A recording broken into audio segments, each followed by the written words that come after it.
On va retrouver Hélène. Que devient-elle? Hélène d'Hélène et les garçons. Hélène vient de sortir un nouvel album. Le 3 juin dernier est sorti un nouvel album, 12 nouvelles chansons d'Hélène.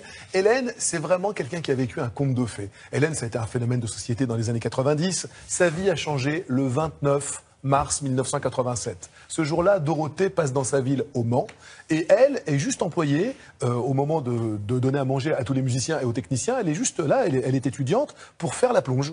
Et sa maman, qui est présente, voit Jean-Luc Azoulay, et le producteur de Dorothée à l'époque, lui dit « Vous savez, ma fille, elle chante très bien ».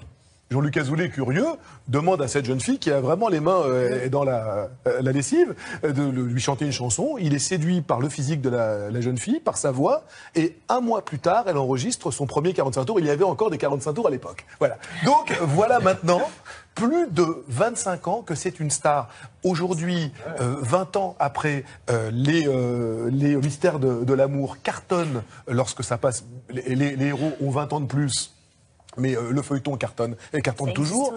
Ça existe toujours, oui, bien évidemment. Elle est symbole d'une génération. Elle est symbole d'une génération. C'est une star dans le monde entier. Le jour où nous l'avons interviewée et rencontrée il y a quelques jours, dans le monde entier, elle rentrait de Chine. En Chine, Hélène est une star, c'est une icône.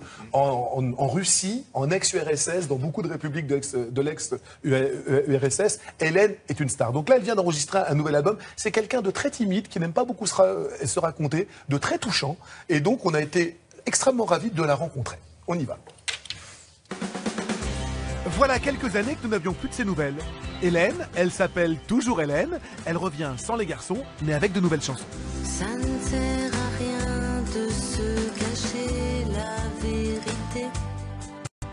Vous aviez envie de vous retrouver en studio? Ça vous manquait, ça? C'est plus confortable pour moi de tourner parce que je suis en famille. Mais maintenant, la scène, c'est vrai que c'est stressant, beaucoup d'adrénaline, mais c'est ce qui est bien aussi, c'est ce qui me plaît. Et la scène, Hélène y est arrivée grâce à Jean-Luc Azoulay, son Pygmalion, magicien à l'occasion. L'histoire d'Hélène est une très belle histoire. On était en tournée avec Dorothée et on va au Mans, où Dorothée chantait, et l'organisatrice nous dit « Ma fille chante, est-ce que vous voulez pas l'auditionner ?» Et la fille de Madame Rollès, qui était donc l'organisatrice du spectacle, arrive. À la fin du concert, il m'a fait monter sur scène, j'ai fredonné les chansons de Dorothée. Et la semaine d'après, j'enregistrais mon premier 45 tours. Dans ses grands yeux verts. Et là, des 45 tours, elle en vend par millions. Hélène devient un véritable phénomène de société, suscitant la curiosité des plus grands journalistes. Ma vie venait de changer. Hélène porte le même nom sur scène et dans la vie. En quelques années, cette jeune fille est devenue l'idole de millions de jeunes. Et même si j'ai ma photo dans tous les journaux, chaque semaine. Je vivais au jour le jour, en fait. Je n'avais pas le recul, donc je travaillais énormément, donc j'étais dedans, en fait. Je me rendais pas bien compte, en fait, à l'époque. C'était aussi énorme. Je crois savoir que vous n'hésitez pas à mettre parfois votre notoriété au service de certaines causes humanitaires. C'est une façon pour vous de rendre ce que la vie vous a donné? Oui, je suis marraine de Children of the Sun, une association pour l'adoption d'enfants en Éthiopie. C'est tellement peu de choses par rapport à ce qu'ils font que c'est toujours avec grand plaisir et puis c'est normal. Si je pouvais effacer le passé et tout recommencer, bien sûr je le ferais. Avez-vous l'impression que les gens vous connaissent vraiment? Justement, le truc, il est là, c'est que les gens me connaissent pas, en fait, parce que je me livre pas assez, je le sais, mais l'image, elle est quand même assez proche de moi.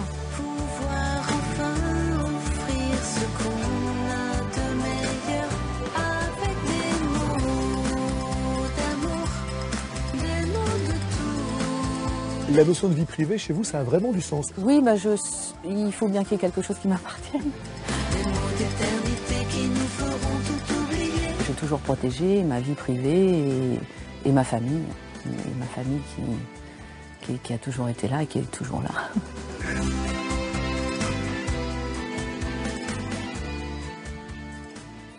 finalement, elle gère tranquillement ce succès mondial. Effectivement. On n'en parle pas beaucoup. Avec beaucoup d'intelligence, elle est d'actualité. extrêmement discrète sur sa vie privée, et ça, c'est son droit le plus absolu. Il n'empêche que lorsqu'elle sort un nouvel album, et je prends le pari que cet album, qui est donc sorti le 3 juin dernier, va devenir disque d'or comme tous ses albums depuis maintenant plus de 20 ans, ça marche, et ça marche dans le monde entier. Et puis, le feuilleton de Hélène et les garçons, 20 ans après, ça cartonne toujours autant sur les chaînes de la TNT. C'est les plus grandes audiences de TMC, une chaîne concurrente. Mais donc, ils tournent toujours des épisodes Bien évidemment. Là, le studio où nous sommes allés la rencontrer à la Plaine Saint-Denis, c'est là où se tournent toujours les épisodes des Mystères de l'amour. Donc 20 ans après, c'est toujours Jean-Luc Azoulay qui est toujours là, qui écrit toujours. Elle joue toujours le rôle de Hélène Girard, qui l'a donc rendue célèbre dans tout l'Hexagone et encore une fois dans le monde entier. C'est vraiment quelqu'un d'extrêmement sain, qui a totalement conscience de la chance qu'elle a eue. Elle aurait pu avoir une toute autre vie si ce jour-là, en faisant la plonge chez Dorothée, elle n'avait pas rencontré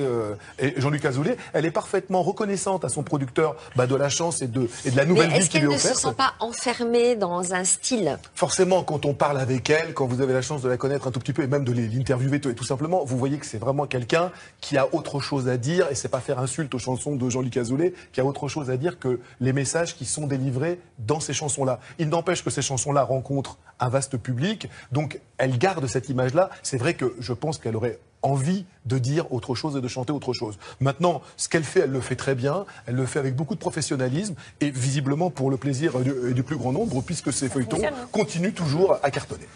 Alexandre, des réactions sur Alors, Hélène? il y a eu énormément de réactions nostalgiques, évidemment. Je voudrais en citer une avec la photo, parce qu'on a toute la petite famille. Ça, c'est Brigitte. Brigitte nous dit, c'est mon meilleur souvenir. Et quand ma dernière petite fille, âgée d'environ 2 ou 3 ans à l'époque, chantait à tue-tête la chanson d'Hélène. Je m'appelle Hélène, je suis une fille. Même moi, je regardais la série que je trouvais très agréable. Feuilleton sans prétention, si ce n'est que divertir. Voilà, grosse nostalgie. Elle nous demande encore quelques secondes d'Hélène. Je devrais l'avoir. Allez-y. Musique. Prévu, Fred, avec ce nouvel album? Pour l'instant, le nouvel album, et si cet album rencontre un vaste public, bien évidemment, Hélène remontera sur scène. Pour l'instant, c'est ce nouvel album, Effacer le passé, qui donnera le là à la suite de sa carrière. Très bien. Merci beaucoup.